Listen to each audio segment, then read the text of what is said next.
Hello and welcome to this week's edition of the RacingBet preview. I'm your host Tim Geers, joined as I am each and every week by Trent Crebbin, previewing Railway Stakes Day, the first week of the Tab Touch Masters over here in WA at Ascot. Three weekends, the next 3 weekends, all Group 1 races. We've got the Railway this weekend, the Winterbottom next weekend, and we round out the Carnival with the Kingston Town Classic.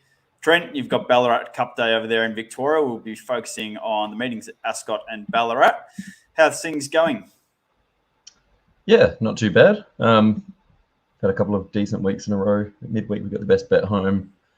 Ballarat looks tricky. I think I remember last year, Ballarat Cup Day was a nightmare for punters. There were horses being backed into $2 and getting rolled, and it was horrible. So hopefully a bit of a change. It pretty much was. It was awful. So hopefully this year is a lot better, and confident it will be. Yeah, it's a typical come down after Cup week. You get the Ballarat Cup. You then get, I think, a Pakenham meeting. Is there a Pakenham meeting coming up soon? Yeah, I think that's next week or the week after. Week after, yeah. Yeah, pretty serious come down from Cup week, but thankfully, we've got the biggest carnival of the year of Australian racing over here in Perth, the 3 biggest Group 1s of the year. Sure. Like I said, the Railway Stakes kicking off our carnival on the weekend. No Eastern States horses at all. We slammed the borders shut to people and equine athletes. And so it's just the Perth horses this year, which is something different, probably weakens the fields somewhat, you would have to say, but still looking forward to some quality racing. We've got a number of good horses who have matched it over there in the Eastern States. So despite that being the case, we've still got some good fields assembled and sure to be a good few weeks of racing. This episode is brought to you by betdeluxe.com.au, serious betting for serious punters. We will be using the Bet Deluxe markets as we preview the Ballarat Cup and the Railway Stakes. We're also going to have a look at our best bets for both Ballarat and Ascot.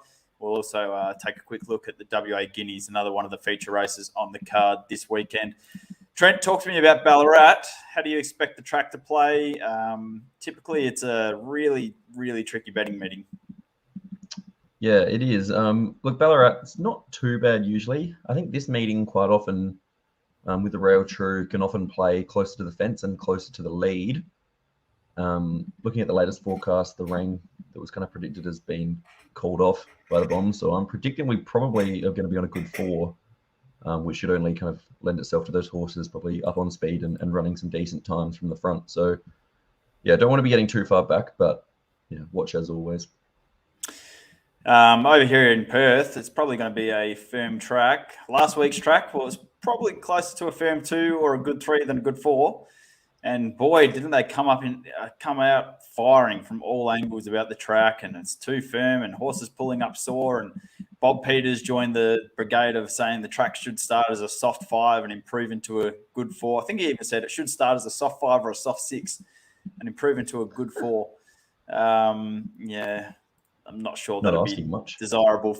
I'm not sure the punters would share the same opinions, but look, I love it when the deck's firm, like especially at Ascot. Yeah, I mean, it's typically hard to make ground. Well, not hard to make ground, but definitely favours those horses on speed, especially when it's a very firm track and you do have the winds that play a part on horses making ground. But wouldn't surprise me to see a little bit of extra juice in the track this week because of that. But look, it's always when you get a good track at Ascot, it's always going to somewhat favour those horses that make their own luck up on speed. Rail's in the 3 metre position. I reckon it should be playing fairly evenly. I would hate to see it favour horses coming down the outside and the rail be off for this meeting just because they put too much water on it. But we will see how it plays out early and make some decisions from there. We've got plenty of races before we get to the Group 1 and the Guineas and the like. So we'll get a good view with 10 races on the card to see exactly how the track is playing. All right, Ballarat Cup. Let's get straight into it. Your best bet is in the day's feature at Ballarat. You're going straight to the Cup. This is race number 8, and your best of the day is horse number 11. Thought of that. He's won his last 3 starts, and this was him winning last start at the Valley under Linda Meach. Yeah, he has. He's kind of resurrected himself. He was a bit of a head case, but he's back in form. He's won his last 3, leading all the way. Last start at the Valley there, if that one plays. But he basically he had no contest for the front, led at a slow tempo, just zipped home, gave nothing else a chance. Start before that, he went out at a decent tempo and again just bolted him by 4.5 lengths. The key here again is that he just gets no pressure for the lead, I think.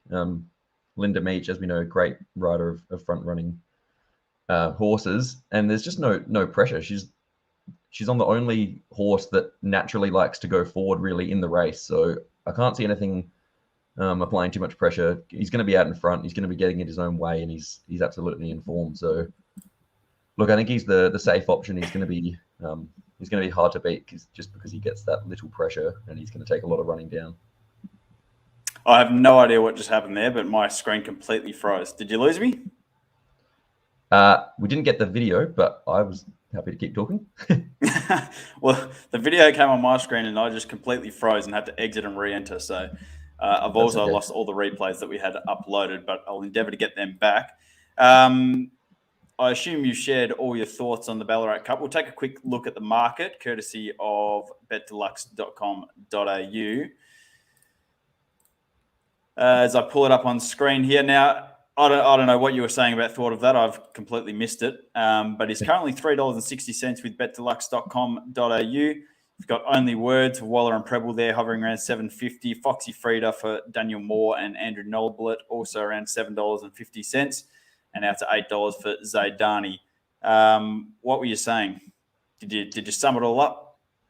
Pretty much. I think he's just going to get an uncontested lead like he has his last couple. There's no speed in the race. Straight to the front for Linda Meach. He's going to take a stack of running down and he's back into his best form. So, and down in the weights as well. So open race, but I just think he's going to be, in front for so far of the race that he's the safe play, and something's going to have to really jump out of the ground to get in late. Beautiful. Whatever you are watching us on YouTube, Facebook, or Twitter, make sure if you do have a question or any thoughts on any runners on the weekend, you shoot them through to the comments section. They'll pop up on our end. We can feature them on the show as we go. So if you have any thoughts or any questions, make sure you fire them in and we'll do our best to answer them as we go. Like I said, I've just lost all the replays I had uploaded, but I'll endeavour to push on. My best bet, well, I suppose before we get over to Ascot, any other thoughts on the Ballarat card? Because the rest of the preview is going to be focusing on races over here in the West. No, I think that does it, to be honest. It's very tricky outside of, even including the Cup. So let's get over to Ascot and get stuck into the better races. All right. Well, my best bet at Ascot comes up in the lucky last. It's going to be a case of Pike in the last here for me. Race number 10, horse number 11, God Has Chosen. He was set to run last week. I actually made him my best bet on last week's preview show, and then they scratched him. So I don't know why they scratched him, but I'm happy to butter up again this week. He's currently $3.20 with betdeluxe.com.au. He's had 2 starts for the Lindsay Smith camp. First up at Northam. You can basically, I'm just going to repeat what I said last week, basically. But first up at Northam, he was a complete moral beat. He just had absolutely no luck up the running at all. Ran up backsides everywhere he went. No doubt in my mind he should have won that. He then came out and atoned for that. He came to Ascot, I think, and really, bolted in. I'll try and find the replay as I try and talk here. But basically, this is his 3rd career start. This should be him, if I can get it going. Yeah. For Kazkazi. Try and fast forward to him coming around the turn. This is the race, I think, and you can see him. He's in the pale kind of yellow lime colours, just making his way 3 wide around the outside of the field. But like I said, this is his first start for the stable in town. Pike replaced Bradley Willer, and he did get the race set up for him here. They did go at a decent clip, and there was some pace injected, but you can see how easily he just gets to the outside and puts them away in a matter of strides here. And I think despite him tackling a harder race this weekend, he does have to take on some decent horses, but I do think he's a horse going places. I think the stable's got him flying, and so long as Pike can weave some magic from barrier 2, I think he's the horse to beat again, and I think he'll win. So hopefully it's Pike in the last. You can see him just extending away here with ease. He could have gone to another level or 2 if Pike really wanted him to, but yeah, happy to stick with God Has Chosen once again. Race 10, number 11. He's currently $3.20. The other horse I could make a case for in that same race, I'll try and find what number it is. It's Chris Parnham and Simon Miller, horse number 14, Vedette to Star. It's currently double figure odds around $12. She does draw a horrible barrier here in barrier 16, unfortunately, which she did a similar thing last start when she came from barrier 11, went well back, basically went back to last, ran the fastest final 400 metres of the entire meeting, and was beaten just over a length. So it's a really tricky draw for her again, but I wouldn't be letting her going around currently at $13. I think that's over the odds. But like I said, good race. Happy to be with God Has Chosen as my best of the day at Ascot on Saturday. All right, one of the features on the day is the WA Guineas. We'll take a quick look at that race before we get to the main event, the Railway Stakes. This is race number 7 on the card, 1,600 metres for the 3-year-olds. We currently have Treasured Star as the favourite at around $3.10. You get out to Bazoom at $4.80. You've got It's a Ray Day coming off a last start win in the Freetha Stakes. He's a $3.80 chance. Very scary setup for Treasured Star. I did have a replay prepared. But I'm not confident. Well, I could try and find it, but I'm not confident I'd actually get the right replay up. I'll try and find it quickly, but basically it all went wrong for Treasured Star last start. She was $2.50. She was a raging hot favourite. This was in the same sort of race as Bazoom and Search and Rocks. Of course, we saw Search and Rocks come out and win last weekend. She goes straight to the Kingston Town Classic, and this was on Melbourne Cup Day. Treasured Star. I should be able to throw it on the screen here, but if you backed it, you probably want to look away now and not watch this replay because she was a good thing licked. Found all sorts of trouble in the straight. We're across here at the Here she is. We'll try and fast forward to it. Champagne, have a ride by you.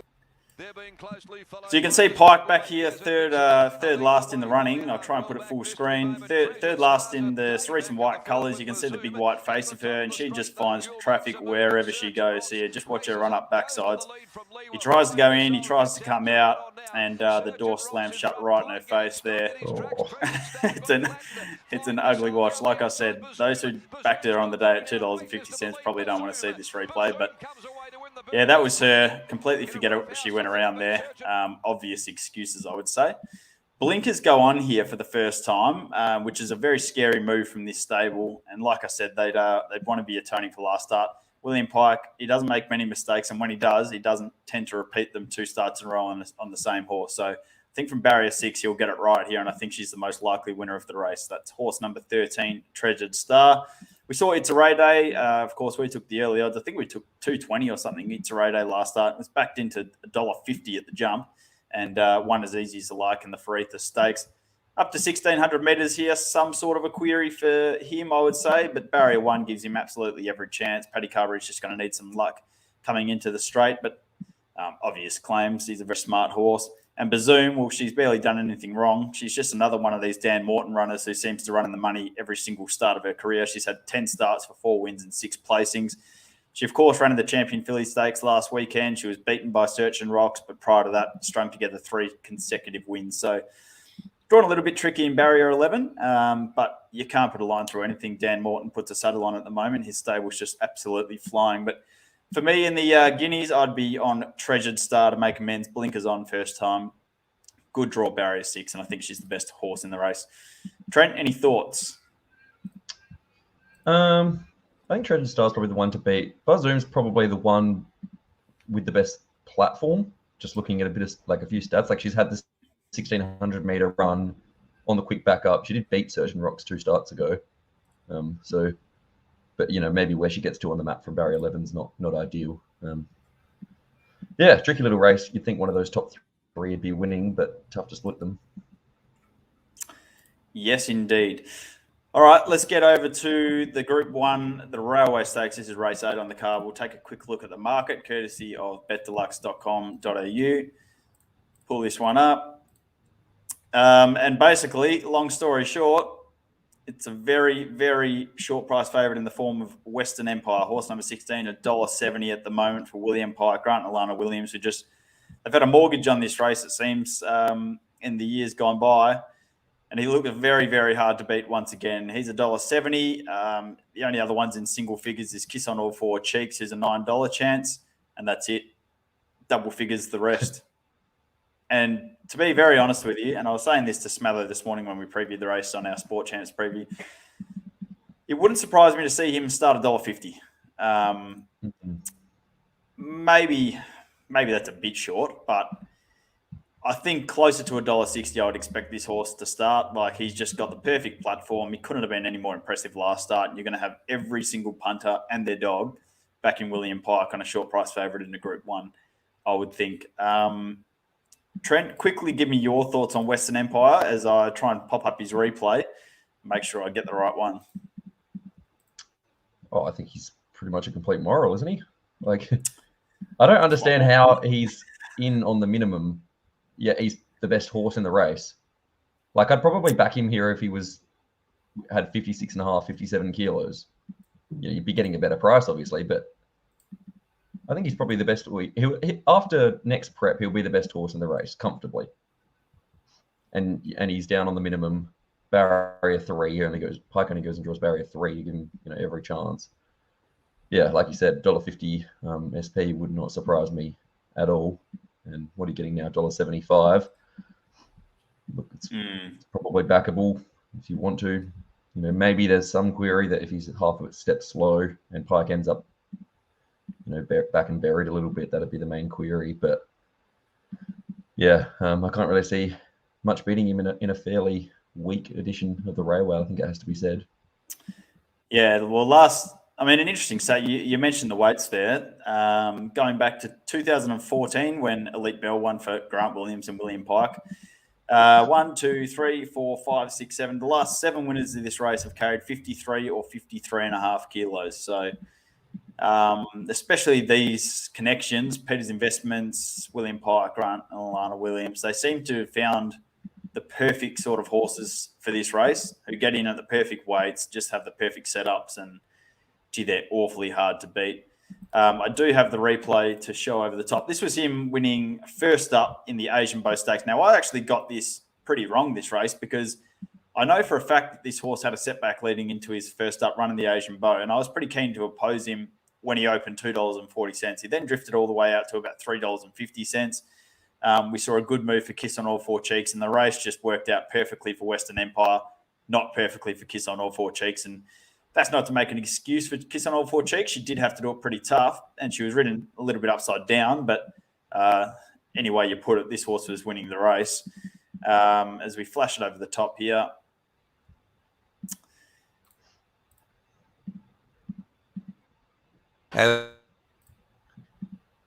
So you can see Kissing All Four Cheeks here. She's actually caught wide and rolling towards the top here in the pacemaker roll, which is completely against her racing pattern. We saw her atone for that last week in the race she won, where she was ridden dead cold, and I'll show you the replay of that one in a second. You won't want to watch that again if you took the odds on about her. But you can see Western Empire here, 1 out, 1 back. Pike just has him in a lovely spot, and he had this race sewn up a long way from home. As soon as Kiss on All Four Cheeks kind of had to push forward and lead, and Pike just smoking his pipe in behind her, this race was all but over. You can see him peeling 3 wide here, and he just absolutely puts a gap on them. And it's fair to say, I think he had probably a gear or 2 left to go to. And Pike really didn't ask for his full effort. So he couldn't have been more impressive here. This is the real Western Empire. To win like this, first up 1,400 metres at Group 3 level, coming off a 2,400 metre WA Derby win is just a freakish training performance.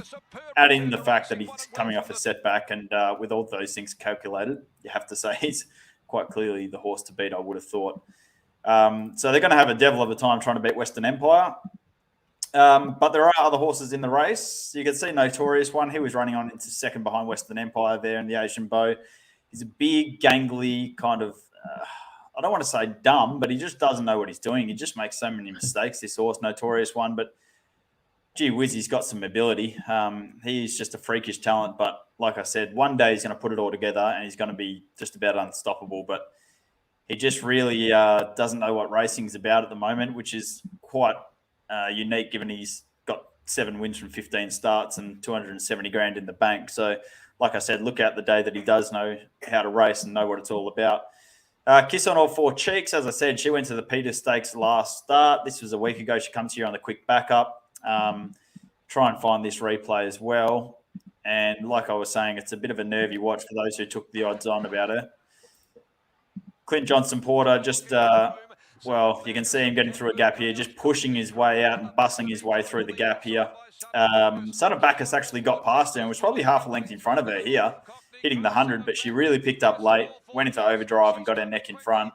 It was a very good win. She was entitled to win at the price she was, but gee, she had to do it the hard way, and she showed an electric turn of foot to pick up when she found that gap and get through. So, like I said, another one of these Dan Morton horses that just rarely runs a poor race. She's had 15 starts, 8 wins, 4 minor placings, and she's just gone to a new level this preparation, it seems, and she's probably got one of the best turns of foot in the race, but from barrier 1, she's going to be ridden basically the same as what Clint rode her last start, and she's going to need the breaks to come her way. And if she's given Western Empire a head start around the turn, I find it difficult to believe that she'll be able to pick him up.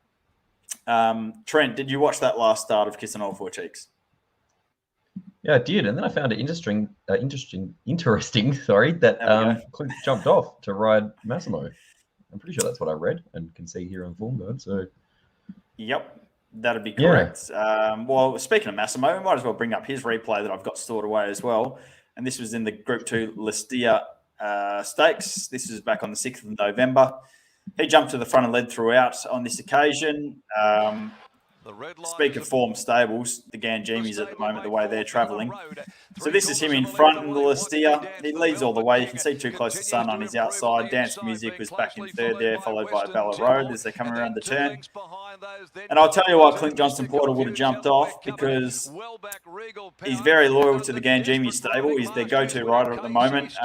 They've got a number of Ferraris that he's driving around on the racetrack at the moment, and his only ride basically for Dan Morton was Kiss on All Four Cheeks. So I think there's a fair bit of loyalty in the decision to go with the Ganjimi stable, more so than potentially the best ride in the race. But this is no hack. Let's be honest. This is a very strong win leading throughout. 57.5 kilos is going to be the query here, because barrier 11, you'd think they'd ride him forward once again, and like I said before, it's hard to win this race with that sort of weight. But look, they've got him firing Massimo since they joined his stable. 1600 looks a bit of a query as well. Potentially, he's had two goes at 1600 metres and missed a place both times, and he was, from that replay, looked a bit out on his feet late. So if he has to do a bit of work from the gate as well with the weight, I think the mile might see him out. Correct. Yep, valid points.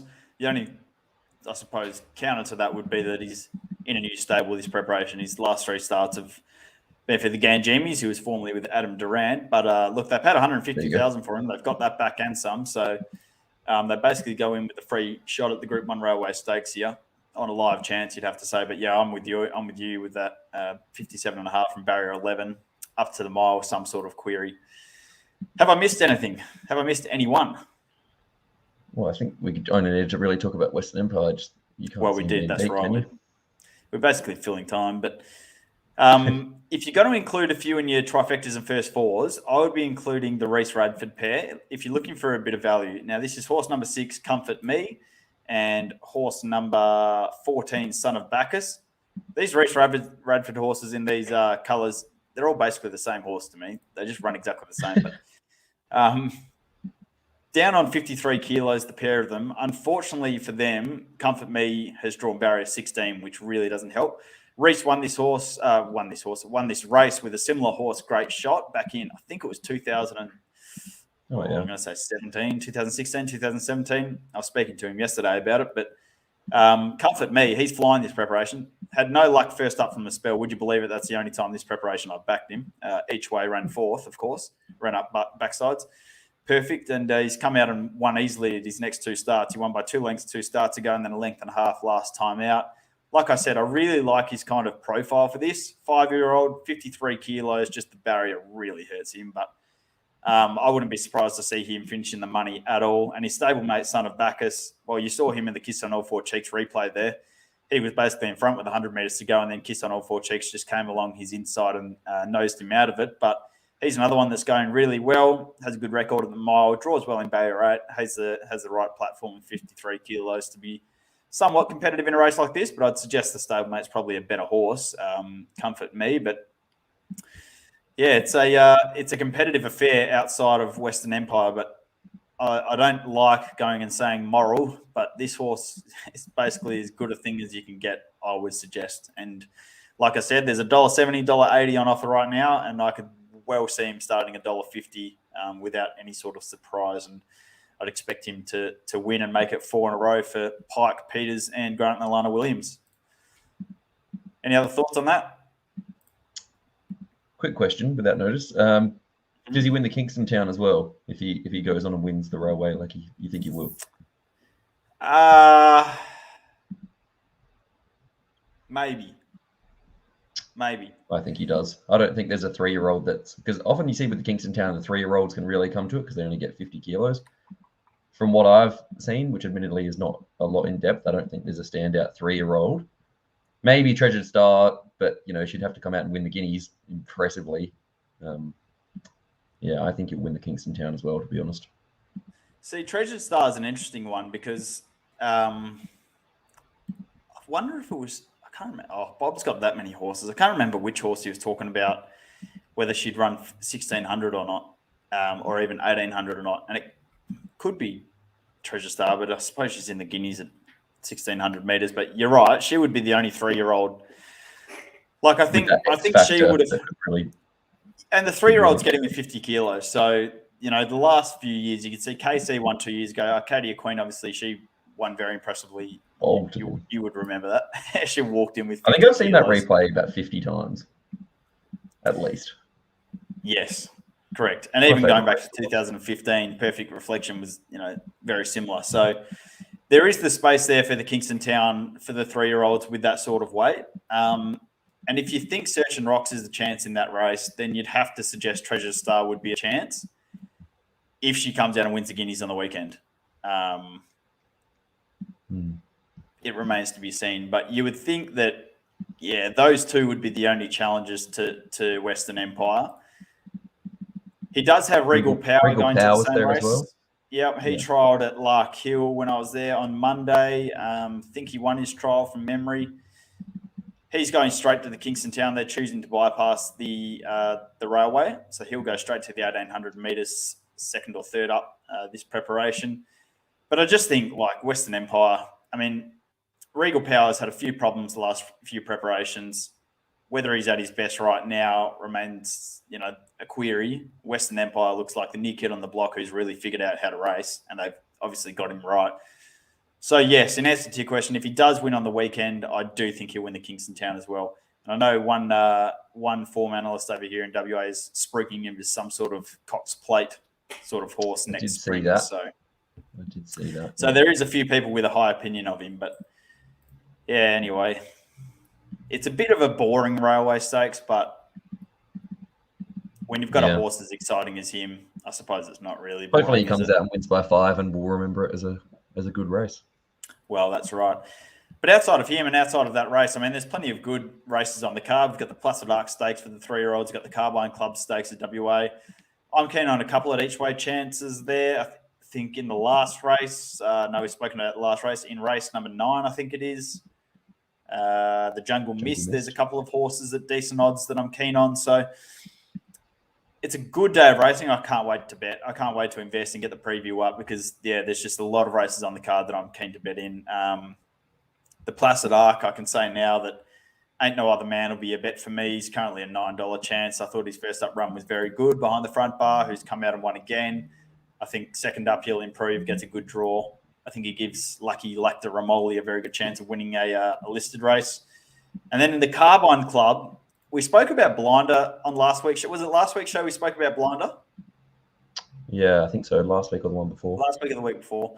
And he had his first start in WA, either last week or the week before, and he just ran up backsides the entire length of the straight. It was a very, very difficult day to make ground. He settled well back in the field and, like I said, just found traffic wherever he went. The form guide will say he was beaten a long way, but, geez, you barely got a crack at them, and it's very hard to kind of stop and sprint when you're that sort of horse. So he's currently a $61 chance in the Carbine Club Stakes, so I'll be having something again on him, very small at those sort of odds. But, can't wait to get stuck in. We'll have the full preview on racingbet.com.au, all 10 races at Ascot covered, and like I said, it's probably going to be a big day of betting, I would have thought. Anything else to mention before we sign off for another week, Trent? No, I'll have full Moonee Valley preview up probably tonight. I've finished it. I've just got to put it up on the website. Looks a nice card as well there. So hopefully a few winners tomorrow night, and then into Ballarat, Ascot, and Kembla Saturday. Beautiful. We'll have every race covered at Ballarat, Kembla, and Ascot. And if you want to join the premium Discord group, you can head to racingbet.com.au, head to the premium tips page. You can find out how to join. I think Billy threw out a winner today that was $2.40 into $1.80 or something. We've already put out some early selections for Saturday. And I've got one or two I'm going to throw out for Ipswich tomorrow as well. So if you're keen to find some more selections than what we put up on the website, then make sure you head to the premium tips page and get involved with our RacingBet Discord group. All right, Trent, we'll leave it at that for this week. Railway Stakes Day on the weekend. As I said, Winter Bottom next week and then the Kingston Town in a couple of weeks. Looking forward to covering it all. We'll be back next Thursday night to do it all again.